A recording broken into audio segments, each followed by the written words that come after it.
ईद मुबारक ईद मुबारक ईद की खुशियाँ ईद की खुशियाँ ईद की खुशियाँ ईद की खुशियाँ ईद की खुशियाँ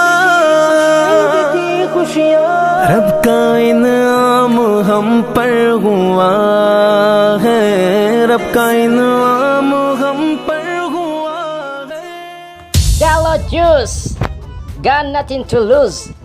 Haya Odesi, barcaan khaleeta ajaa'ibaa turte. Ani ati fi Ibro achumattiin isin dhiisee kute mana jaasaa jaartiin turan jeeti. Isinoo sa'a meeqa galtan? Anis Ibro achumattiin dhiisee kute Ibroon garuu achuma bule. Ganama gijena garummoo akka malee ta'e. Hay maali dhamaan kun mana jaasaa jaartii akkamii bula? Duuba akkam ta'e?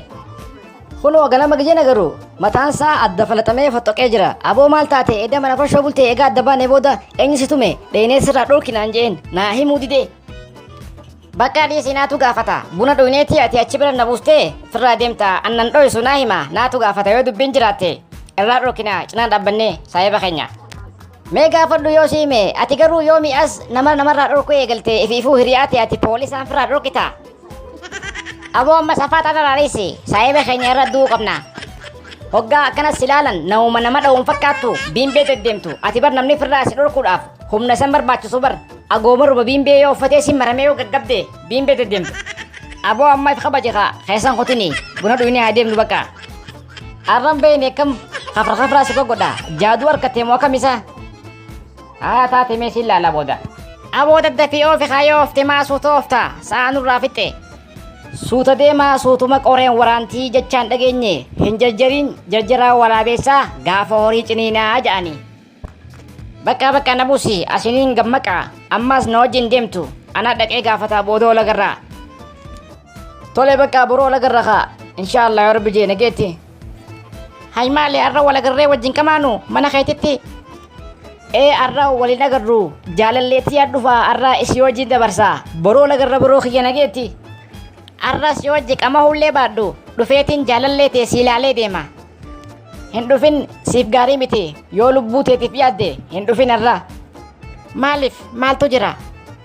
Hin dhufin siin je'ee anaa fi jaalallee tiyya nama dhufee nu rabbashuun barbaadu ani akka ati hin dhufneef manatti filiitii afuufeetiin sitaaraas agoobara godha ifin lafeen hin seentu ni gaggabda. Qorraffe if gaggoota fuula kiyya dura bade amma ishiishee.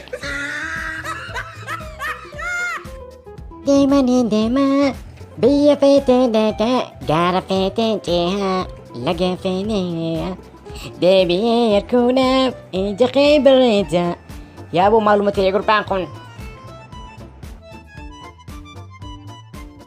khairu wa khairati mal tatebo mal tu syarkate abo amana desi mudi khiyaran jiru halu magalgala nagana dambane ega dambane boda mana farshole tena mawajo lalte me naimi Ati tana keessa bahi singalchu nadisi akkamin nangalchine saahibummaa keenya yeroo magammachuu qofa daddafii naa himi eenyu si dhawe deemnee dheenaafi. Aboo bakka mana jiimiitti na kana tahe achi bulee mana jiimiitti na kana tahe mana jiimiitti eenyu kana si godhe jiimii mataa isaa. Hay maaliif eda Osmaan achi qamaa jiru sa'aan na kutteeti bakka baay'aa kadhuuti asumaan firraa bulaan jeen akkasitti mana bikkatti qamaan isan narraa haranii na afanii achi ciisee jiimii fi jaartiin isaatis mana keessaa ciisan halkan keessa hirmina dideetiin isaan bira seene hoggaan seenu isaan si dhageeni boo maaliin laan jaan hirriibaan na dideeti isin bira rafuu hin jeen. Hayawii jaansaa jaartii dumaal goota sanboodoo hoo. Sambooda jaartiin aartee siree gubbaa utaaltee siree jalaa qottoo fuutee kana kee jagaalaa liqimse faffalaxii wantaa sirraa muriyettee itti kannite akkasitti jiimiin na faffalatee achi na baase. Sitti qeese silaa ati jaarsaa jaartii dumal goota falfalaa. Silaa ana taate situmee sirra deemee dakkaa si godhee kalloo sirraa baasee dibbee itti tolchee mana hadiraa keessaa haatumanii.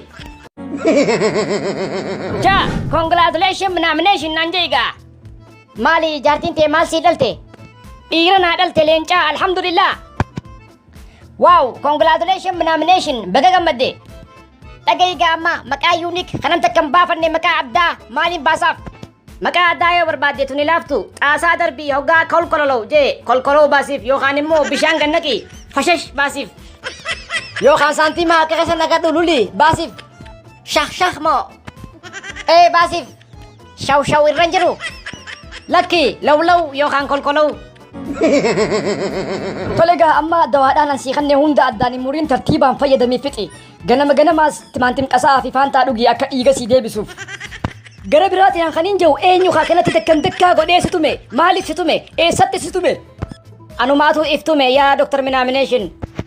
Maal jechuudha akkamitti iftumte jaartii wajji walloleetiin haalaan aarasitiin deemee farshoo dhugee quufee haalaan sakraanee galeetiin likilikii siimaaf jedhee hoggaan ka'u jechiin shirna jetteetiin lafa dirgim jeeti dhakarra kufe ammaas hin deemaan jaa digaara kanaan dhawa ammaas hin deemaan jaa lafarra kufeetiin qaa mataa kana keessa osumaan akkasi deemuutiin dakkaa if godhe akkasitti yaafit yaa salaamin ganda keenya bira giseen gahe ganda keenyattis boolla takka keessatti fincil dirgim jeetiin kufee mataan dhaabbadde akkasitti minishaan takka na arkee fiigaa dhufee boolla san keessaa na baase ol jee isa laaleetiin boo minishaa xafashaa na baasi eenyu siin jee jeetiin itti kee hay saboo galatan qabdu jeeti habala billic zaxxaa dirgim godheeti boolla san keessa na deebise sanboota bakka ganamumaan achii kee.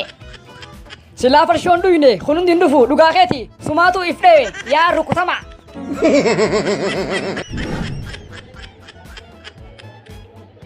Yaa Rabbi khiyya na khaaseetumaan hangullaan namni ooyitee nyaadhe na sattari. Mataan ammaa nyaadhe kun hangullaan qabu maali eenyu keessaa nyaate hisaaba guutuun kan nuuf bakka. Dhaga'i boo abbaa hoteelaa maali mataan naa kan tan kumbar hangullaan qabu eenyu keessaa nyaate an bakka hisaaba guutuun kafalu. Xiqqoolleen qabu.